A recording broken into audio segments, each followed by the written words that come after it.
Let's deep dive into the X's and O's behind this new Badgers offense, what it's starting to look like, what NFL offense it might start to resemble, and that new front seven. We got Coach joining the show. We're going to do Coach's Corner Deep Dive, Wisconsin Badgers post-spring edition. Let's go.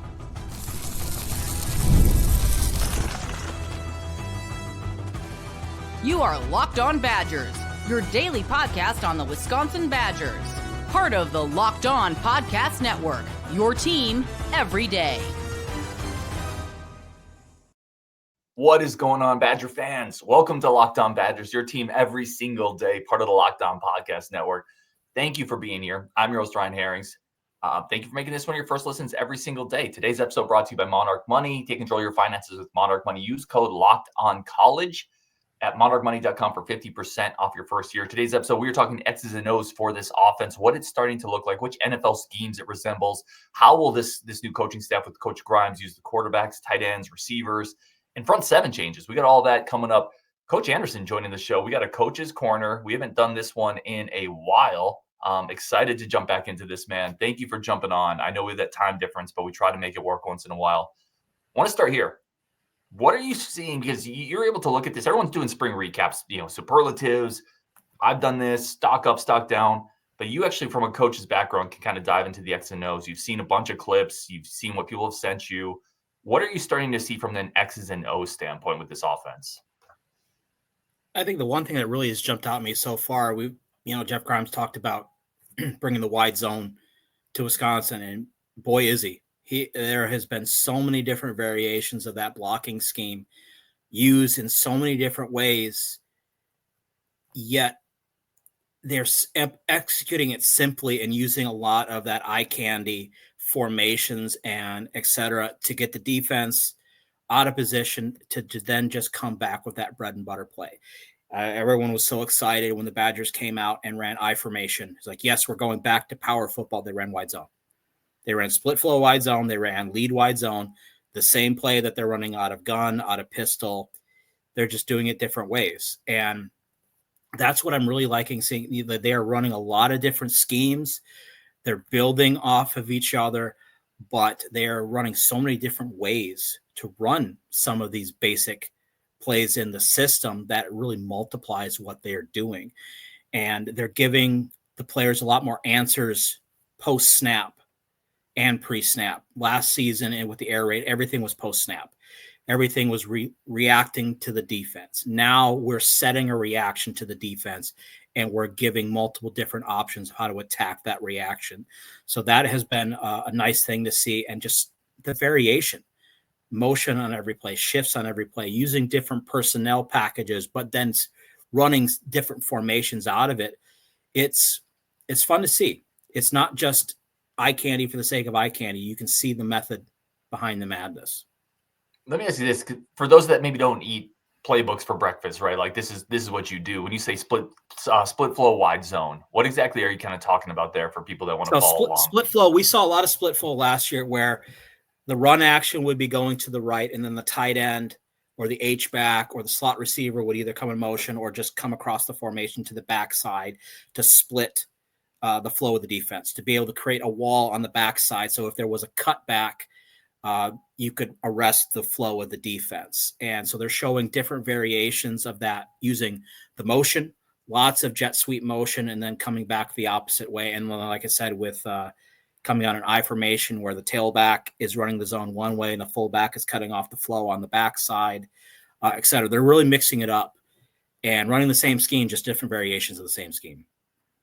Being at the spring game, being at a couple practices, it feels like they're getting closer, but you can tell there's still little things here and there, communication, blocking schemes, some busted plays. How close do you think they are to getting this thing to the point where you can play a game? Or are any concerns from your front at the progress that you've seen? No, I think they're getting there. I've seen, lucky was able to see some people sent me some clips of some drives and stuff like that. And you could see, for one, they weren't running the plays at the showcase as if they were running game plan. They were like, all right, we're going to run this series of plays, this series on offense. And you could tell the plays that are more bread and butter that they've gotten down, still having a little bit of issue with coming from under center, because let's face it, probably none of these quarterbacks have ever been under center because nobody really goes under center anymore in high school anymore. And even, heck, Billy Edwards Jr. has been in college football for 5 years. He's probably never been under center. So little things like that. I think he got tackled by the turf monster twice coming out of under center. And so little things like that need to get timed up, obviously, with changes in personnel. And that you could tell they were really trying to get all of the different variations of the personnel packages out so they can figure out, we're going to narrow it down to these certain groups.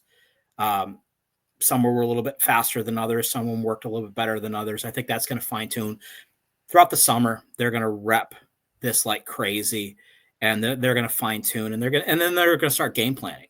Like right now, they're installing the entire offense, and they're going to reinstall it again before they get through fall camp. But then there's going to be the weekly installs for Miami, Ohio, and Alabama. And then so every week that big playbook is going to be shrunken down to a game plan. So I'm not worried. And I think for where they are with a new offense and a completely new philosophy, they're doing fine. Let me ask you this, because a lot of Badger fans are pretty excited about this, and myself included. I think Grimes is a good hire. I've really come around to it. I think it's going to make sense. I think it fits a lot of the personnel. But we all know nothing's ever perfect. You don't solve every issue with a new offensive coordinator hire. What is the potential issue? And maybe it's a personnel issue. Is there a personnel spot you look at and say, we're not quite there to be able to run this offense as well as we need to? Is there something that concerns you about this shift? I wouldn't say I'm concerned, but to run a blocking scheme like the wide zone where offensive linemen are essentially asked to run in space, you have to have athletes. You have to not just have big refrigerators who can block in front of them, kind of like we had in the past. We have big athletic players, and they have got to be able to block on the move. They have to be able to think on the move. I think we're okay with that. I'm not necessarily worried, but that is where a big part of the learning curve is going to be. It's got to be everybody has got to be at this level. So whether it be backups having to come in, new left tackle coming in, they have to be able to execute these basic blocking schemes at the same pace, because if you don't, you are going to create gaps that the defense can exploit. So it's going to really, the timing and the cohesion of the O-line is going to be very important. I think with the zone scheme, I think they're pretty solid right now. Pass blocking, they need to continue to work out. I think they will. This is not the first time that we've had to put a guard at tackle to fill a spot. Michael Dieter, for example, was a center coming into Wisconsin, and he ended up playing left tackle his entire career, and now he's been a right guard in the NFL since then. I think Brunner is going to be fine out there. I think the new transfer coming in from Central Michigan might get in that rotation inside more than outside. I think his inside-outside versatility is going to be there, but I think they're going to be fine. It's just they've got to find the right chemistry. They got to settle on the right guard spot, and then build the cohesion from there. Yeah, I love this point you just made, because this was actually the next question I was going to ask you about that left tackle spot. And the one thing I've said, if there is a silver lining, it happened early. They have time to figure it out. They have all of summer, all of fall. Blazik's a good coach. There's a young depth. Those young guys are going to get better and better. And I actually really agree with you. I feel like I've been more on an island with the idea that the best move might to be kick Brunner out, and then you go with one of those younger guys inside. And people have argued, and I get this point, and this is where I want to ask you, well, then you upset the continuity at guard. Like if you move Brunner to tackle, then you're kind of maybe upsetting continuity at two spots. I think tackle's just more demanding. Brunner's just a better player, and you fit a younger guard on the inside where he has more help on both sides. Well, and I think, with all of this, how much they've been working to fill that right guard spot, they're rotating 3-4 guys to that spot to find that right guy. That means those guys are getting a lot of reps. And so if Brunner gets kicked out, one of those 4 right guards is probably going to be the left guard. And at least they have experience there. But then I think we have to get to a point where it's not just the same 5 guys. If we want to see the silver lining in this, it's going to force you to build a true 2 deep. And it's going to mean, it's always been that way, where we've had to put the best athlete on the O-line at left tackle. Haywood's out right now. He'll be back next spring. But that's just the mentality. You have to put the best athlete at left tackle because you have to protect the quarterback's blind spot. And sometimes that means you have to put your left guard out there. I mean, Jack Nelson started his career at Wisconsin as a guard.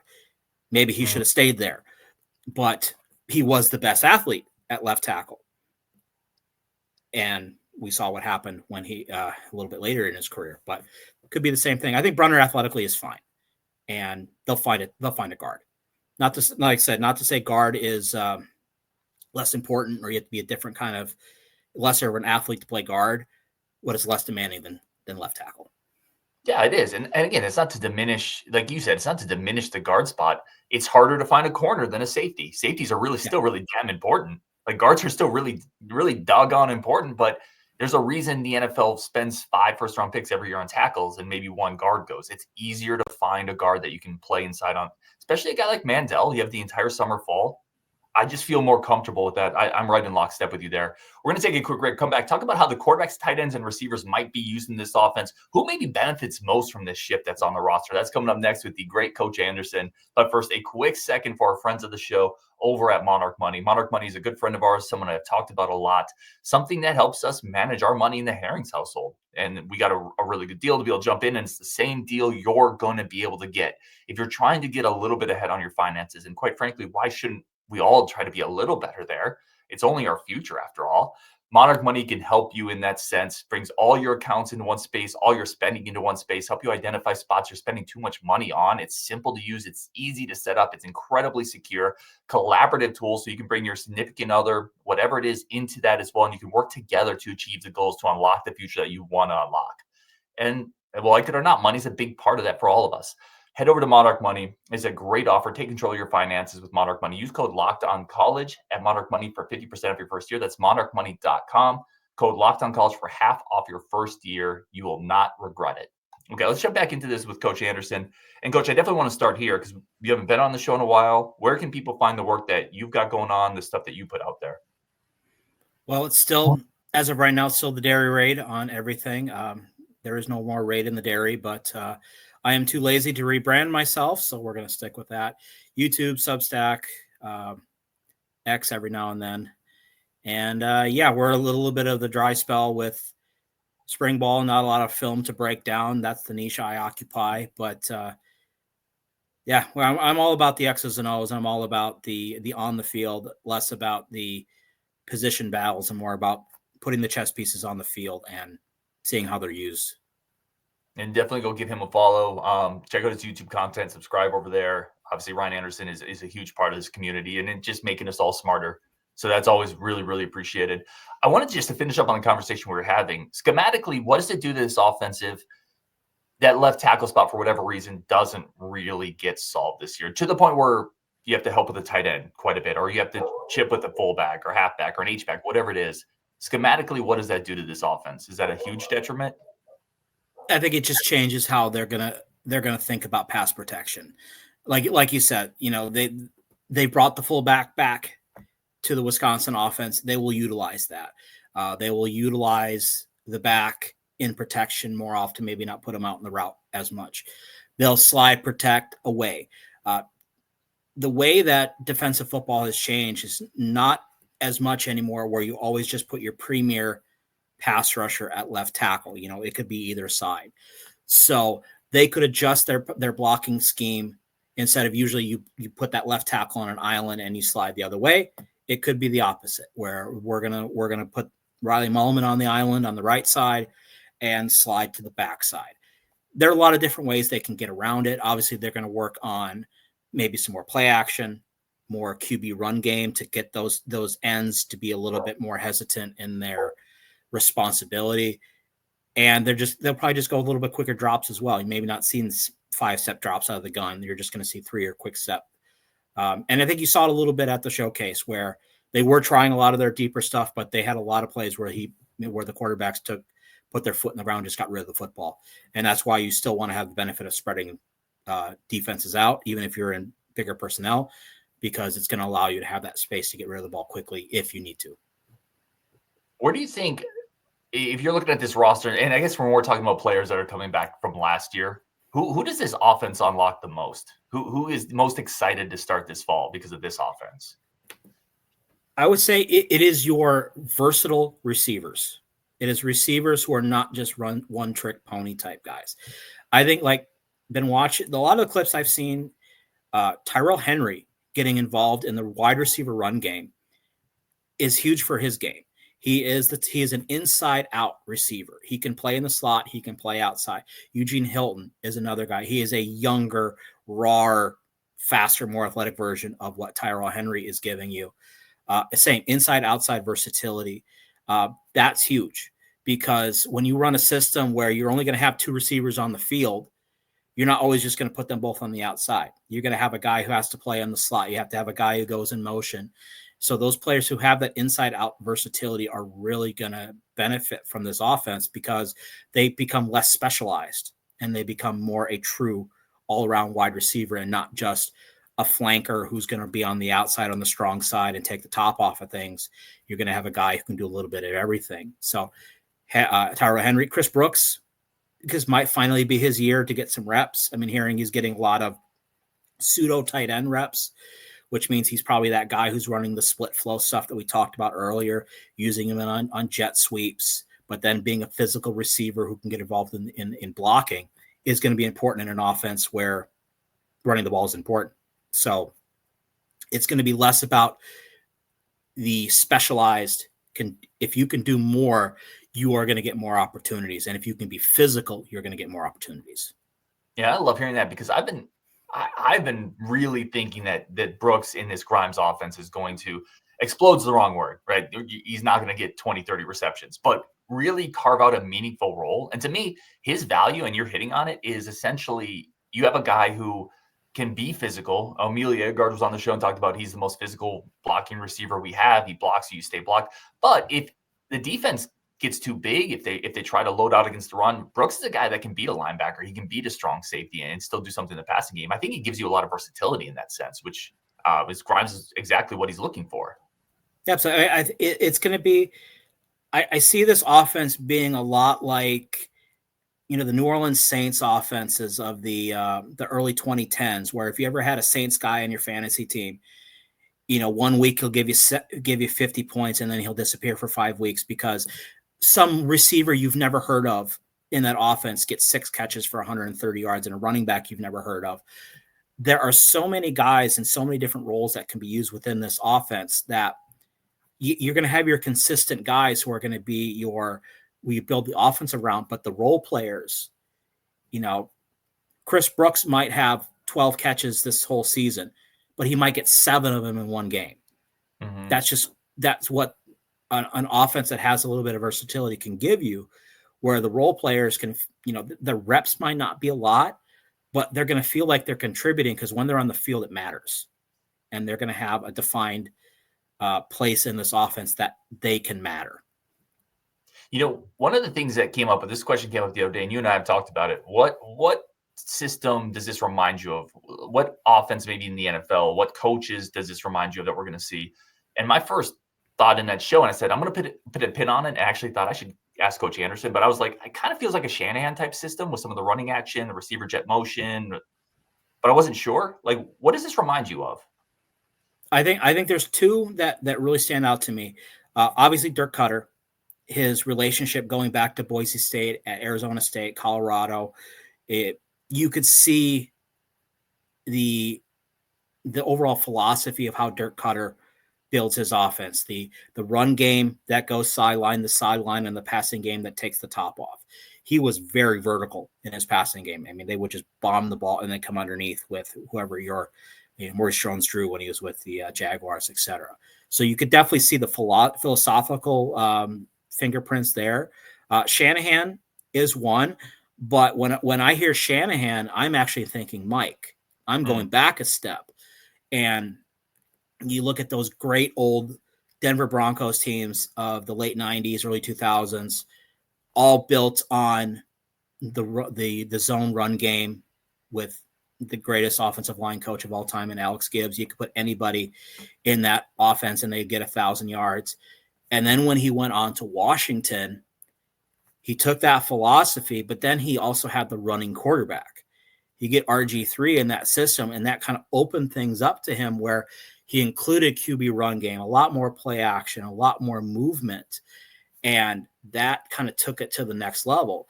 And then when RG3 got hurt, I think Sean McVay and Kyle Shanahan saw that as like, okay, I see what you're thinking about here, Dad, but we need offenses that can work with anybody else. So that's why you see that the Kyle Shanahan offense and the McVay offense and the Matt LaFleur offense are not as predicated on having the mobile quarterback, but it's the same kind of philosophy where it's the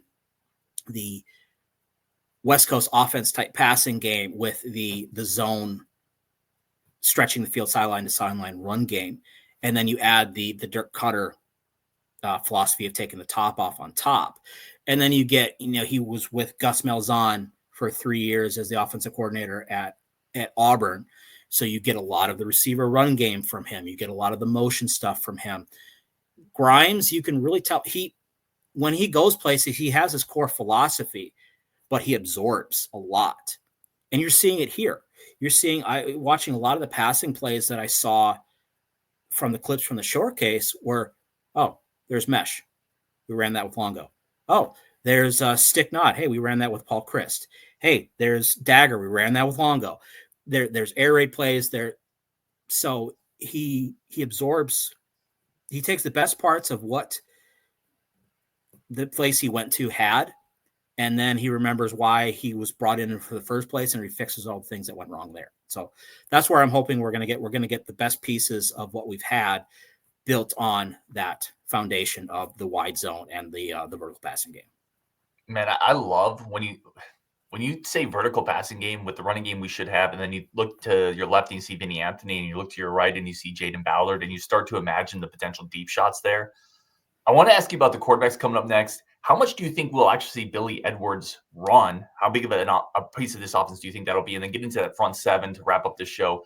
Jam-packed show today with Coach. But first, a quick second for our incredible friends of the show over at Amazon Fire TV. Listen, did you know your Amazon Fire TV stick is also an Xbox? Amazon Fire TV stick is here to help turn your gaming and entertainment hub into a Fire TV, to turn your TV into a gaming and entertainment hub with your Fire TV's 4K device. There's no console required, so you can do all those things. You can sign into Xbox Game Pass Ultimate, EA Play included, and you're ready to go. Dive into hundreds of premium titles, EA Sports College 25, Call of Duty, stream, just like you stream your favorite shows, and your favorite shows are all there as well, right? You have Prime, you have Netflix, you have everything going on. It's an entertainment center for your shows, Xbox.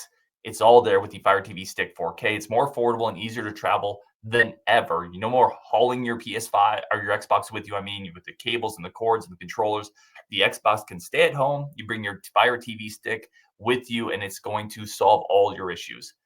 Head over to Amazon.com/Fire TV Locked On to get started. Xbox Game Pass Ultimate subscription and compatible controller are required. Available on select devices, including Fire TV Stick 4K, second generation, Fire TV Stick 4K Max, first and second generation, and Fire TV Cube, third generation. Okay, let's jump back into this with Coach. Talk a little bit about just the quarterbacks and what you saw from the quarterbacks. How much do you think the legs of Edwards are going to factor into the offense this year? I think it's going to play a part because watching some of the plays from the showcase, and there are designed QB runs in there where they are running jet sweep to the right, but the blocking is actually going to the left. And so the QB is reading an unblocked defensive end on the right. And if he goes with the jet sweep, he's going to keep it behind the convoy of the offensive line going to the left. Obviously, you've got the zone read that's going to be there as well. He's not going to be a 15, 20 carry a game kind of guy, but if he can be a quarterback who can force the defenses to keep an eye on him in the run game and be even just a slight threat, it's going to be huge for the offense. It's obviously what we missed last year, where Braden could have kept it more. He didn't. He made either wrong reads or he didn't want to keep it. Whatever, I don't care. That's tired at this point. Billy Edwards Jr. is not going to be afraid to keep it if the opportunity arises. If he needs to, he will keep it. And if Danny O'Neal gets on the field, you bet he's going to keep it. And it's huge for the offense because you have to respect it. You have to respect, even if he carries the ball twice a game, the defense has to game plan and respect it. And I think they're going to be able to do that with him. Yeah, I was just going to say there were so many layups last year that Locke just didn't take. And I'm not going to put that on Locke. That's not his game. In a way, we put him in a spot that he wasn't comfortable taking, and it's kind of on us. And when I say us, the coaches, the program, whatever. But Edwards will take that, and the defense will have to honor that, and that'll open up other things. I 100% agree with you there. Let's shift quick to the front seven. So, because I think the Grimes thing is really interesting because it's a new coach. It's a new scheme. It's new plays to some degree. This is the same coach, but different players. What did you see different, if you saw anything, other than just bigger guys? Because as we talked about, the front seven is bigger. It's deeper. I think it's better. Schematically, though, did you see anything that stood out to you? Well, again, we're getting back to the versatility. Is if I charted the plays I saw, you saw maybe the same personnel packages, but they lined them up differently almost every play. And you saw kind of the same themes. You see four-man fronts, four-man structures on the line of scrimmage with 3 or 4 second-level players. But that could be 2 D-line and 2 linebackers. It could be 1 D-line and 3 linebackers. It could be 4 D-line. They were mixing it up. They're moving. They have that star linebacker spot that we've been hearing so much about with those outside linebackers playing off the ball. Sometimes they were safeties. And so they're being a more multiple defense. It is where the defense, when you play in a Big Ten that is a lot different than the Big Ten was even 3-4 years ago, where the majority of the offenses that Jim Leonard would coach against ran a variation of the same basic offense. Now you have a Big Ten that has pro-style power teams and air raid teams and everything in the middle. You have to have a defense that is multiple enough to do so. And I think they have put a lot of effort into having a front seven that they have personnel packages, scheme specific to the type of offenses that they're going to see week in and week out. And it's a lot like we talk about with the offense. It could be a weekly thing where different role players have big roles because the defense needs to go in a different direction against a specific team. Yeah, I think that's really astute on your point, because I look at a guy like Peterson as a guy who against Iowa and Michigan and Minnesota is going to play an outsized role. Maybe not against Oregon, maybe not against, although Oregon's going to run some power too. But yeah, like guys like that, I could absolutely see playing a huge role in some games. And in other games, just against certain teams, you barely see him out there because you're going to go with maybe Clayton more and you're going to go with Walker more, Garner. Give me a couple guys in that front seven, especially probably off the new pieces that stood out to you. You're like, I'm excited to see that guy in this defense this year. I'm going to be beating the tired horse here, like everyone else is saying, but I love Charles Perkins. Nice. He is, and he's got a great personality. He's got a motor that goes a million miles an hour, but it's getting back to what I've talked a lot about this offseason is position versatility. He is not just a one gap nose tackle. He can play a 3. He can play a nose. You can put him in a 4-eye and have him attack a tackle. You can put him as a 5 on the backside and have him play defensive end. He's a guy who can play from the center to the tackle. Are they going to use him that way? Maybe not, but he's the type of guy who could be on the field a lot. Corey Walker's length is noticeable because he is long and he knows how to use leverage. I was really impressed with some of the pass rush reps that I saw of him just digging out the tackle he was against. A lot of times when you get the big, tall guys, especially, and even in the situations where he was in a 2-point stance, he did a really good job using that length. Michael Gardner is kind of the same way. He's raw. You can see flashes from him. He's got to work a little bit on technique, but he's got, again, another guy with a fantastic motor. And the D-line is – the problem we had a lot last year with the D-line is we either had guys who were not physically set to play the role that was within the defense, or we had guys who thought they were better than the defense and just did their own thing. Yeah. I think some of those guys are playing at Illinois now, who let their linebackers behind them, hung them out to dry because they decided to just barrel through and then get washed out. when you're a 6'1" nose tackle, you kind of shouldn't be able to get too high, but there you go. Anyways, I'm getting off target. What you're seeing with the front now is they're playing their role, they're getting in their spot, and then they're going to try to find the football. That's what this defense, you need to be disciplined, but once you've done your job, okay, what's your second job? We need that a lot more.